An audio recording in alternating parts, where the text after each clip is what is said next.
So, about a month ago, I totally changed the way I banked and moved my money into accounts that earned a lot more interest than I was previously earning. And I know some of you guys are interested in how much interest I earned after changing over. I certainly was too. So, just like I always do, I'm going to share my numbers with you, take you inside all of my accounts, and let you know exactly how much interest I earned from changing everything over, from sitting in my Capital One checking account earning 0.1% APY into a couple of different high yield options. So just some backstory if you haven't seen any of my other videos. I'm a dental hygienist and I started working about July of last year and earning more money using YNAB, which is a zero-based budgeting system, kind of like cash envelopes, but they're cashless. And the idea is you give each dollar a job. And since this is like cashless envelopes, you have a decent amount of money just sitting in your account because it's sitting in the envelope. If you're not familiar with cash envelopes, it's like, let's say you want to spend $100 for groceries. When you get a paycheck and you have that $100 available, you put $100 in a physical envelope. When you want to go buy groceries, you take the $100 out of that envelope and that's all you can spend. So I have my money set aside like that for vacations, for personal care, for bills, for my credit card payment. So my bank balance has a decent amount of money in it. I was previously, when I first started working, I was using an account at SoFi. I think there was a decent interest rate on the checking account there, but I got rid of that account. I moved over to Capital One 360. Now, if you had Capital One in the past, you might know that they had a Capital One, I think it was a 360 account. It had a really good interest rate, like 3 point something percent or maybe 4%. And they quietly changed that account to not have that high interest rate and they didn't tell anybody. I think there's actually a class action lawsuit. As a matter of fact, I think I got an email about that. I need to check into that because free money. So I was keeping my checking at Capital One. And like I just mentioned, it was earning 0.1% APY. I didn't really think about how that was negatively affecting me, but then I kept logging in, seeing my balance grow, $8,000, $9,000 and kind of being like, well, wait a minute, like I'm not going to get any interest back on this. I probably had gotten some interest and just didn't even realize because, when you see 12 cents come in for your interest, that's what I'm used to seeing. It's like, okay, whatever, cool, 12 cents. Now I got to figure out, first of all, I got to figure out why my YNAB is off. You know what I mean? That's pretty much the extent of it. In addition to that Capital One checking account, I had that savings account that I didn't really use that had quietly lowered the interest. I had my high yield savings account, which is where I kept my emergency fund at an online bank called Marcus by Goldman Sachs. I closed that account because it was super duper tedious to log into. You have to log in, two-factor authentication, which I understand is good. I understand the safety aspect of it, like don't come for me. But when I want to log in, I don't want to have to log in, go to my email, get a code, go back to the website, and then log in. Like, I don't want to do all that. I just don't want to do it. In addition to that, it didn't even connect to YNAB. So I can't go to my YNAB, which is where I'm trying to be every day, and I can't see on the sidebar how much I have in my high yield savings account. When the interest comes in from having my emergency fund there, it's not transferring over, and it just became a hassle. So I was like, I got to change everything over. This was in early February, so I started researching what I wanted to do, and I was kind of stuck because I didn't know what savings account to get to change my emergency fund to because I didn't know what was going to connect with YNAB. That was my main problem. The Marcus account, there was really nothing wrong with it. It's just that it wasn't the right account for me. If you don't use YNAB, if you don't mind two-factor authentication, it might be a great account for you. It wasn't for me. So I took a gamble and I got Lending Club, and turns out, spoiler alert, it does work with YNAB. So that hurdle, we didn't even have to worry about it anymore. I also opened a savings account at Capital One because even though they quietly changed the interest rate on the savings account I already had, you can just open a savings account and still get a good interest rate. So they still offered a high interest product. And I decided that instead of keeping my money in the checking, that $8,000, $9,000, I would just move it over to the savings because I know Capital One connects with YNAB. I have no problem logging in. It's super simple, super easy. I'm familiar with the interface. Like it would just be seamless. Nothing really would change about my day-to-day use. So all the money from my checking was immediately transferred over to my savings. This was in early February. I want to say the first week of February because I opened my Lending Club account, or I attempted to open my Lending Club account on February 7th. However, when I opened it online, they were like, we're not able to open your account. We're going to review it and get back to you. And I was like, oh Lord, they're not going to let me open the account and I'm going to have to start the search all over again. But that's not what happened.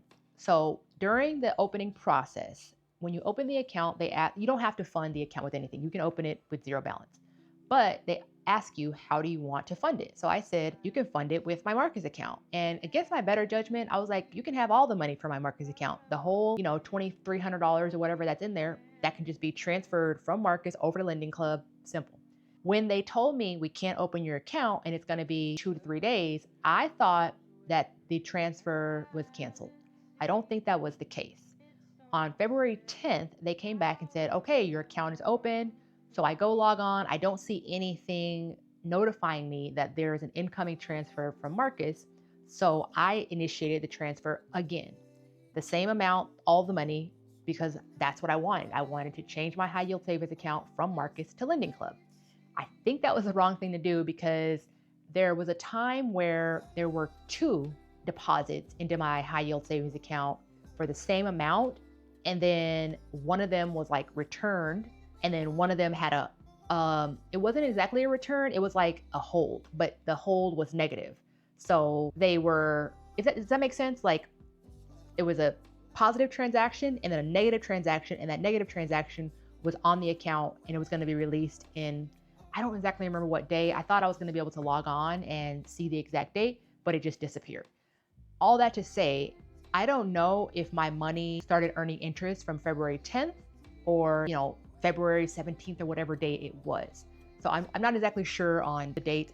I think that probably if you use AI or even if you're just like an intelligent person, you could probably take the balance and then do the math and then figure it out. I don't care. But if you care, feel free. This is how much I transferred over. So if you'd like to do the math and tell me in the comments if that's from the 10th or not, feel free. So to recap, Capital One checking 0.1 APY. The Capital One savings that I opened was 3.3% APY.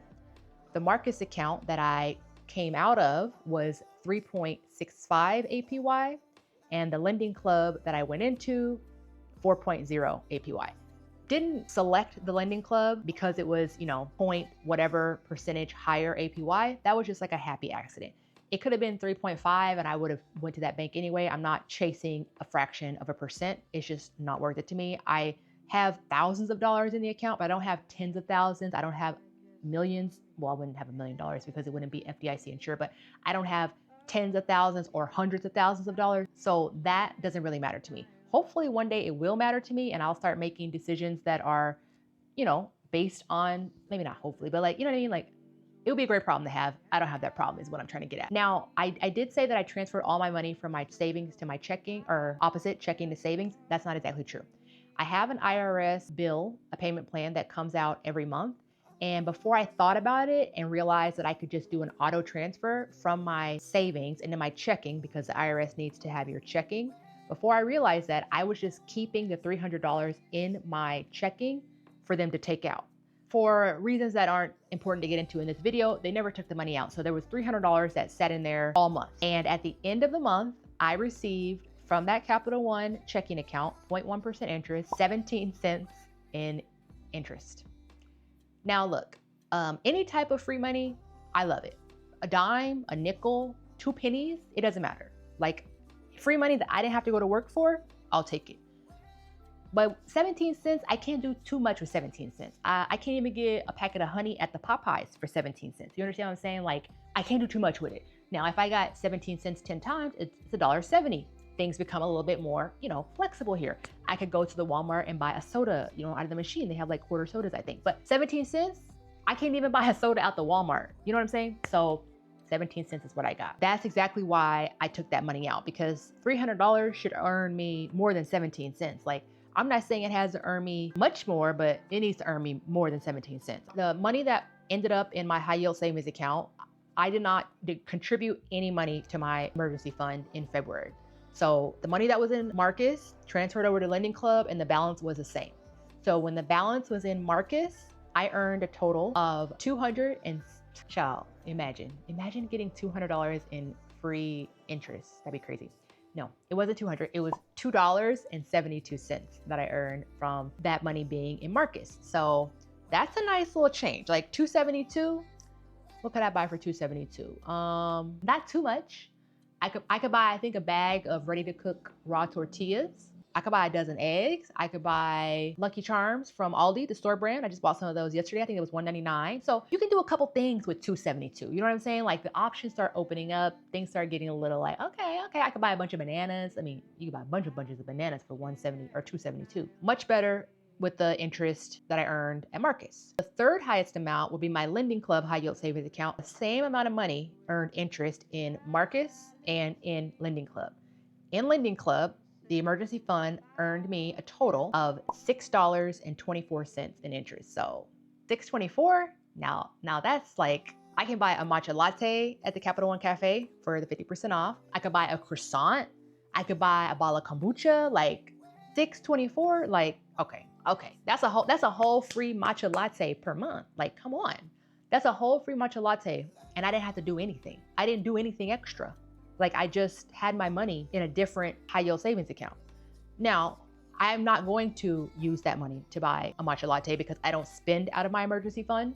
That money will just literally stay there, and then it's gonna earn even more interest next month, which we love, compounding, right? Moving on to the final amount of interest that I made, and the largest amount, and the amount that I'm most excited about, because these are the figures that I'm going to be looking forward to in the future. Although I will be spending some of the money that I have set aside. I have a vacation that I'm paying for later this month. I have many things that I'm paying for. If you haven't been following along with my Why Nab With Me videos, you can check them out up there. I go through each of my paychecks and show you how I allocate or categorize every dollar, each envelope that I put the money into. So you can see all the things I have. And yeah, it's not like just saving, I spend as well. Like, good Lord, do I spend. But that's not the point. The point is that I'm excited because I know that I'm going to be getting more interest and free money. Like, hello, do I have to explain this to you? Like, you get it, right? You get it. If you're watching this, you probably get it. So the grand total that I received from my Capital One savings account, it was a 3.4 interest rate, but it went down to a 3.3. But I earned a total in interest for the month of February of $15.73.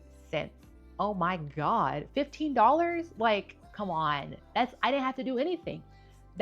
If I had that money in the checking account, again, somebody could do the math. I don't care to do the math, but I can tell you I wouldn't have earned $15. I probably wouldn't have even earned $2 in interest. So I'm freaking thrilled. I will continue to use this system the way I use it. I know I've had some commenters say, you know, there are these laws about how many withdrawals you can make from your savings per month. Capital One does have those laws in place where you can only make 6 withdrawals per month. However, they don't enforce it. That's what it says in their terms and conditions. They said if they are going to start enforcing it, they will let us know. When that happens, when and if that happens, I will pivot. I have found that there are more than one high yield checking accounts that I saw when I was searching for what exactly I was going to do. I decided to ultimately stick with Capital One because, like I said, my regular checking was already there. It was just super simple to open up the savings and then just kind of like flip-flop everything. But if they start saying you can only use your account for 6 withdrawals, it will be so simple to open a new account, and I'll roll with the punches, because for $15.73, like, I'm not leaving that on the table. So that was a grand total from Capital One checking, Capital One savings, Marcus high yield savings, and Lending Club high yield savings of, crazy, right? Again, if you are keeping your money in checking and you have thousands of dollars sitting there, or even if you don't, if you're paycheck to paycheck, wouldn't you like your money that you do have in there before you have to spend it on the things that you need to live? Wouldn't you like that money to be giving you money for free? Open up, at the very least, if you don't feel comfortable with opening up a high yield savings account because you're worried about those withdrawal limits, open yourself a high yield checking account. They do exist. I will put a couple of links of accounts in the description bar. Full disclosure, I have never used them. I don't know how good they are. The interest rate that I have listed is current at the time of posting, but as we all know, interest rates can raise, can lower. So do your due diligence and check in and see if that's the right account for you. But do not leave this free money on the table. Don't do it, okay? Just do not do it. And if you want to see a little bit more about my decision to close my high yield savings account at Marcus, check out this video here and I'll tell you all about it.